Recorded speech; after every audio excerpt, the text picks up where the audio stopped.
Catatan Wakil Presiden Republik Indonesia.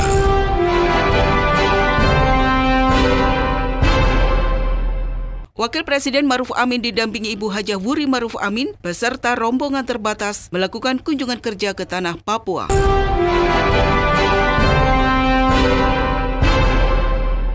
Pada peletakan batu pertama pusat pemerintahan Papua Tengah, Wakil Presiden Ma'ruf Amin membawa misi Papua Tengah untuk semua.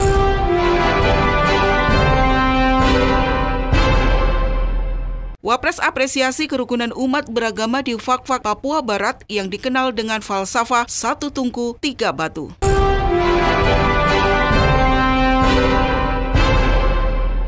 Inilah rangkaian kegiatan Wakil Presiden Republik Indonesia Kiai Haji Ma'ruf Amin yang terangkum dalam catatan Wakil Presiden RI bersama saya Ragi Lestari. Catatan Wakil Presiden Republik Indonesia.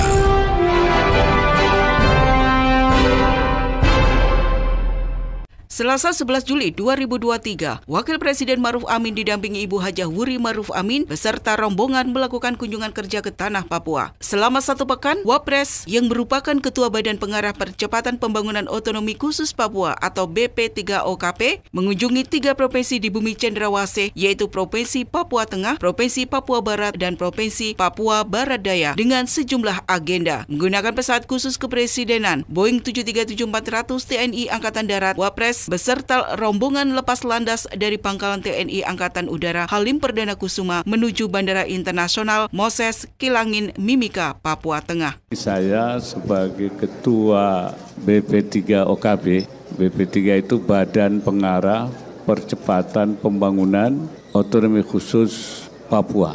Saya berkunjung ke Papua untuk memastikan bahwa program-program percepatan itu berjalan dengan baik dan sambil juga menyapa kelompok strategis yang ada di Papua, dan saya mulai dari Timika, kemudian nanti akan dilanjutkan di Nabire, kemudian ke Fak-Fak, kemudian ke Bintuni, kemudian ke Manokwari, terakhir ke Kota Sorong.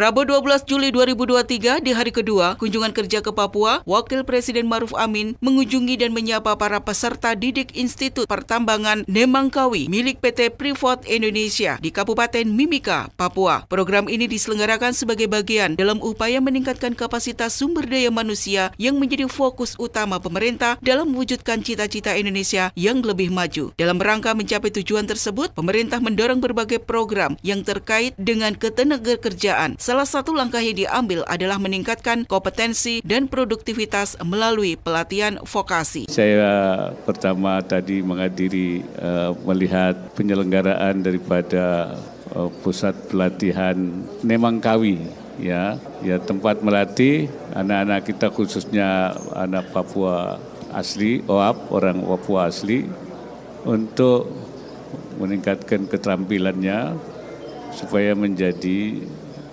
pekerja yang memiliki kualitas yang memadai. Ya, saya lihat tadi luar biasa, ada 15 cabang pelatihan, ya, dan bukan hanya untuk juga Freeport, tapi juga bahkan lebih dari yang digunakan oleh Freeport.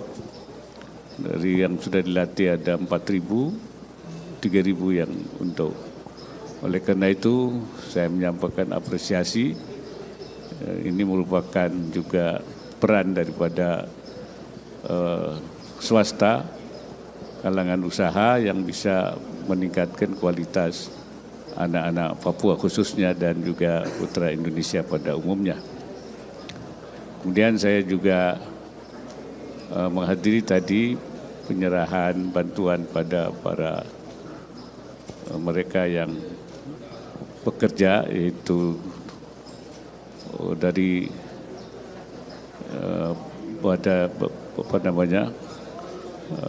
tenaga kerja, BPS tenaga kerja, dan ini juga merupakan salah satu hal yang perlu kita apresiasi, dan ini untuk meningkatkan kualitas para para tenaga kerja, ada pengusaha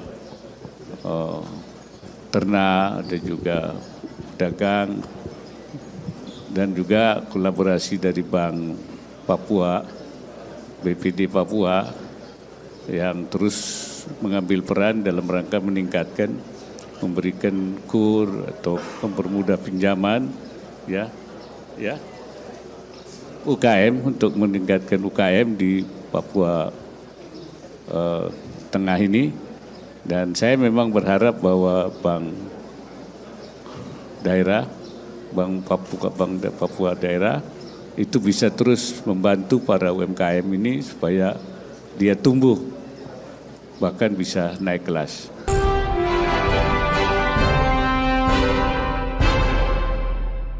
Dalam mengapresiasi kegiatan bakti sosial di Kabupaten Mimika, Wapres mendorong penguatan kolaborasi multi-helix. Dalam kesempatan ini, Wakil Presiden meninjau pelaksanaan bakti sosial operasi katarak dan bibir sumbing di Rumah Sakit Umum Daerah atau RSUD Timika, Wonosari Jaya di Mimika, Papua Tengah. Terkait banyak warga yang mengalami katarak atau kebutaan, Wapres menyampaikan bahwa pemerintah tidak bisa bekerja sendiri, namun perlu berkolaborasi dengan berbagai simpul lembaga dalam menghadirkan pelayanan publik. Menurutnya, kolaborasi multi-helix sangat membantu, terutama dalam menjangkau mereka yang ada di daerah terpencil dengan segera.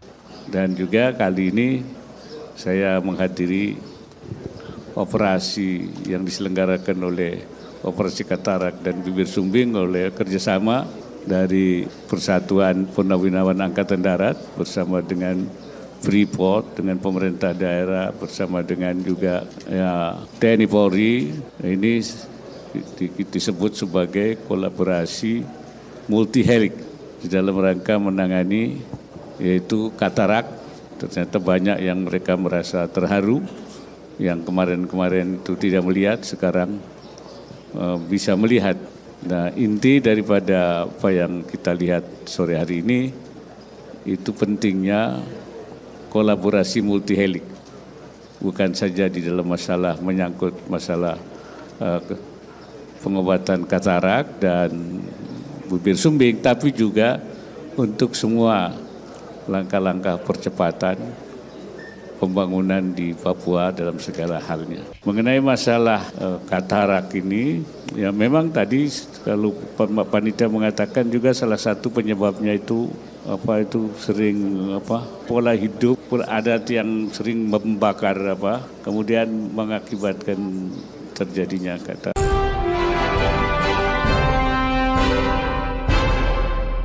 Di hari yang sama, Komisaris Utama BUMN Main ID yang membawahi PT Freeport Indonesia, Doni Monardo, menanggapi banyaknya warga katarak atau kebutaan telah mendatangkan banyak dokter spesialis mata. Warga Papua merupakan aset bangsa yang harus diselamatkan kesehatannya dan menjaga generasi mudanya tetap sehat. Untuk masalah yang sekarang sedang kita tangani adalah begitu banyaknya warga Papua ini yang mengalami kebutaan, kataraks. Tadi sudah dijelaskan oleh Ibu pejabat gubernur. Mungkin ke depan Main ID selaku koordinator dari perusahaan tambang yang ada di Indonesia, ini nanti akan bisa menggandeng pihak-pihak lainnya. Karena ini membutuhkan sebuah sumber daya yang sangat besar. 2 kali kami melakukan di Puncak Jaya, di Mulia, itu membawa belasan dokter mata, spesialis mata. Jadi tadi juga sudah koordinasi dengan Bapak Panglima TNI, bagaimana kalau ini bisa dilakukan di banyak wilayah lagi di Papua. Nah, ini kami coba untuk merancangnya, karena tanpa dokter spesialis mata tentunya ini akan sulit, ya. Kemudian juga membenahi rumah-rumah yang sekarang ini tidak ada ventilasi. Mungkin nanti Pak Panglima TNI bisa melakukan operasi bakti sosial juga untuk memperbaiki renovasi rumah-rumah masyarakat sehingga ada sirkulasi udara.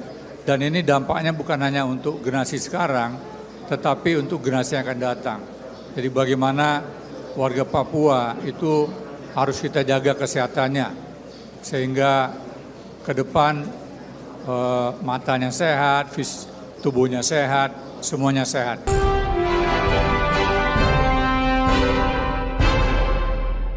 Sementara Panglima TNI Laksamana TNI Yudo Margono yang ikut rombongan menyampaikan di hadapan Wakil Presiden Ma'ruf Amin bahwa kedepannya akan kembali melakukan bakti kesehatan secara masif di Papua. TNI yang memiliki peralatan dan tenaga kesehatan handal akan dikerahkan untuk membantu melakukan bakti kesehatan di seluruh wilayah Papua. Terima kasih yang terhormat Pak Wakil Presiden. Tadi sudah saya dengan Pak Dodi Monardo, mungkin ke depan kita akan melaksanakan operasi bakti kesehatan ya secara masif mungkin di Papua karena kita memiliki sarana prasarana alut ya, maupun dokter-dokter atau tenaga kesehatan. Tentunya nanti dengan berkolaborasi dengan tenaga kesehatan dari luar kemudian dari PPAD tentunya kita bisa menjangkau di seluruh Papua ini. Nanti akan kita rencanakan ke depan dengan adanya tadi yang sudah kita lihat bersama khususnya operasi katarak dan bibir sumbing dan juga bakti kesehatan lainnya, kesehatan umum, gigi dan sebagainya. Nah, nanti ke depan akan kita rancang untuk yang lebih besar lagi. Dan tentunya dari pasukan yang melaksanakan kegiatan teritorial maupun komunikasi sosial dengan kita tahu bahwa katarak juga disebabkan oleh asap yang tidak bisa keluar tadi, nanti juga akan kita berikan sosialisasi kepada mereka khususnya para penduduk yang di daerah-daerah distrik-distrik. Nanti saya sampaikan pada seluruh jajaran TNI untuk memberi penyuluhan tentang itu sehingga mereka ada tempat ataupun ada sirkulasi udara dan tidak banyak kena asap di dalam melaksanakan aktivitas sehari-hari di rumahnya. Saya kira demikian, Pak. Terima kasih.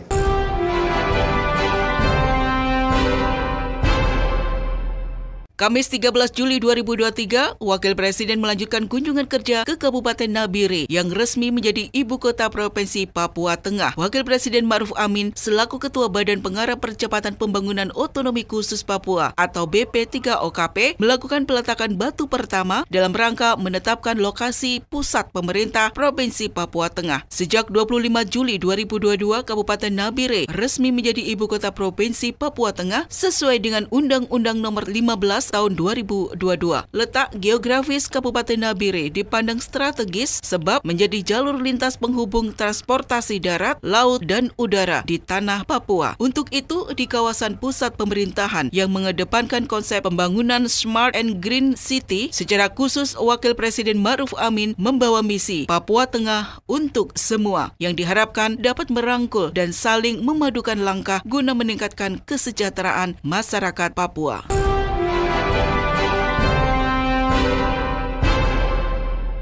Selepas melakukan peletakan batu pertama pembangunan kawasan kantor pemerintah Provinsi Papua Tengah, Wakil Presiden Ma'ruf Amin melanjutkan perjalanan menuju Pantai Menase untuk berdialog dengan para petani di Kabupaten Nabire, Papua Tengah yang tergabung dalam kelompok Hidup Petani Nyata atau HIPETA. Wapres memberikan apresiasi kepada jajaran anggota HIPETA atas inisiatifnya dalam membentuk wadah perkumpulan tani yang mendorong peningkatan kualitas pertanian di Papua. Wapres meyakini keberadaan HIPETA dapat menjadi wadah yang sangat bermanfaat bagi kesinambungan bidang pertanian di Papua dari hulu ke hilir. Sebagai upaya menjalankan pemerintah Sang Pencipta perihal pemakmuran bumi, Wapres meminta HIPETA dapat terus meningkatkan kontribusinya melalui peranan dalam meningkatkan kualitas dan kapasitas sumber daya petani. Melalui moto kegiatan HIPETA, yakni petani masa kini, petani masa jaya di negeri sendiri. Saya harapkan HIPETA dapat terus bermitra dengan Pemda dan para pihak terkait dalam rangka mendorong masyarakat Papua yang lebih berdaya. Saudara-saudara, petani adalah pahlawan pangan bangsa.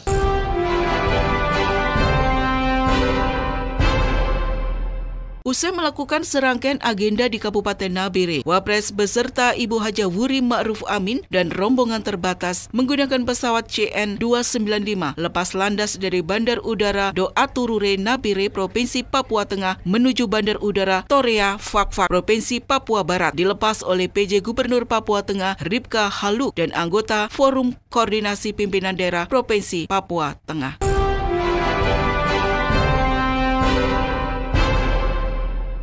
Hari keempat rangkaian kunjungan kerja ke Tanah Papua, Jumat 14 Juli 2023, Wapres bertemu dengan tokoh agama dan tokoh masyarakat Kabupaten Fakfak di Ballroom Hotel Grand Papua Fakfak. Dalam kesempatan ini, Wapres memberikan apresiasi kepada masyarakat Fakfak atas upaya dalam menjaga kerukunan antar umat beragama. Di Kabupaten Fakfak dikenal memiliki toleransi umat beragama yang tinggi, serta dikenal dengan falsafah satu tungku, tiga batu. Ketiga batu yang memiliki ukuran sama ini sangat kokoh dan kuat dan tahan panas. Kemudian disusun membentuk lingkaran sehingga mampu menopang kuali atau belanga yang akan digunakan untuk memasak. Analogi ini dimaknai sebagai prinsip masyarakat Fakfak yang mampu menyatukan adat, agama, dan pemerintah dalam kehidupan bermasyarakat. Wapres meminta agar filosofi ini tidak hanya menjadi slogan, tetapi juga dapat diimplementasikan dalam tatanan kehidupan masyarakat Fakfak.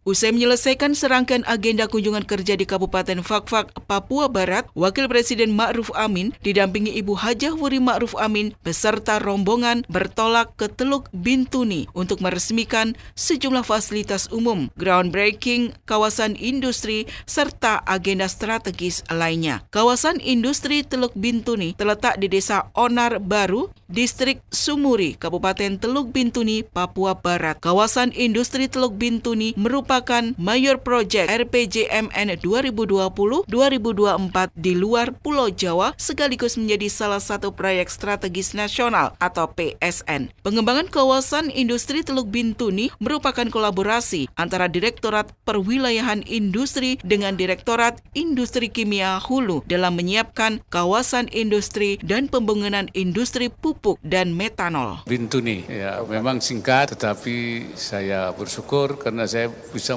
meresmikan dan menandatangani beberapa prasasti yang saya tandatangani itu Tugu Peradaban Islam, kemudian gereja, kemudian pabrik kaleng, ini pusat penanganan malaria. Ini hal-hal yang sangat penting sekali.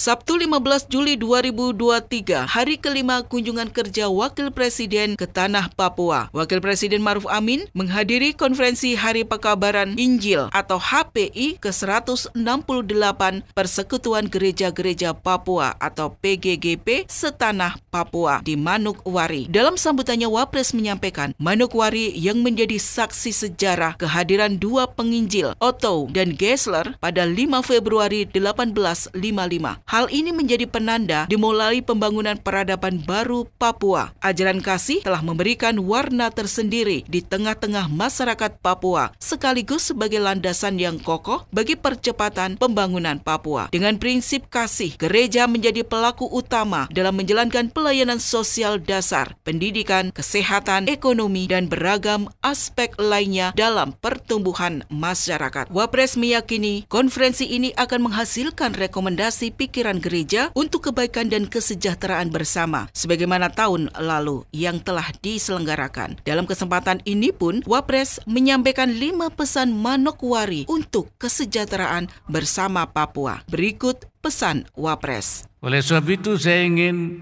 gunakan kesempatan yang baik ini untuk menyampaikan 5 pesan Manokwari untuk kesejahteraan bersama Papua. Pertama, saya menekankan kembali pentingnya keserasian antara sayap pendekatan birokrasi pemerintah dengan sayap pendekatan kultural dan keagamaan. Berbagai strategi dan kebijakan pembangunan pemerintah akan berjalan optimal melalui kolaborasi dan kemitraan dengan gereja. Kedua, saya mengajak PGGP, pimpinan sinode untuk mendorong percepatan pembangunan dalam semangat rumah besar tanah Papua. Walaupun kini telah ada 6 provinsi, tapi saya yakin prinsip kita orang Papua sebagai satu kesatuan kultural di atas tanah Papua. Ini akan mampu menjadi fondasi yang solid dalam satu kesatuan langkah demi meraih kesejahteraan bangsa. Yang ketiga, pimpinan Sinode, PGGP, dan tokoh-tokoh agama saya ajak untuk merumuskan strategi besar dan rancangan kerja sesuai dengan kontekstual Papua untuk masa 20 tahun ke depan. Pemikiran gereja ini hendaknya sejalan dengan desain besar pemerintah yang kita sebut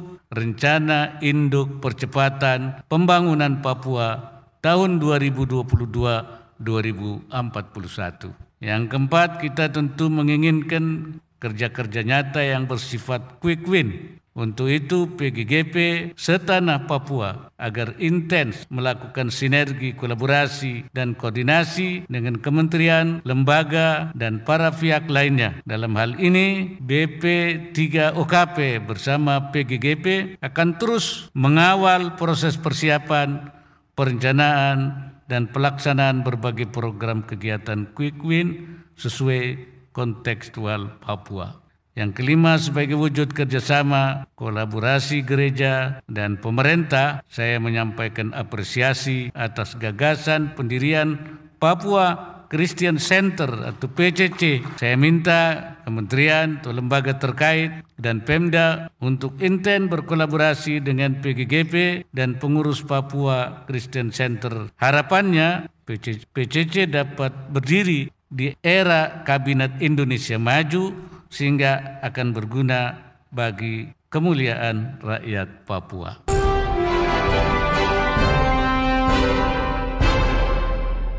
Demikian rangkaian kegiatan Wakil Presiden Kiai Haji Ma'ruf Amin di Tanah Papua yang terangkum dalam catatan Wakil Presiden RI. Saya, Ragi Lestari, melaporkan. Catatan Wakil Presiden Republik Indonesia.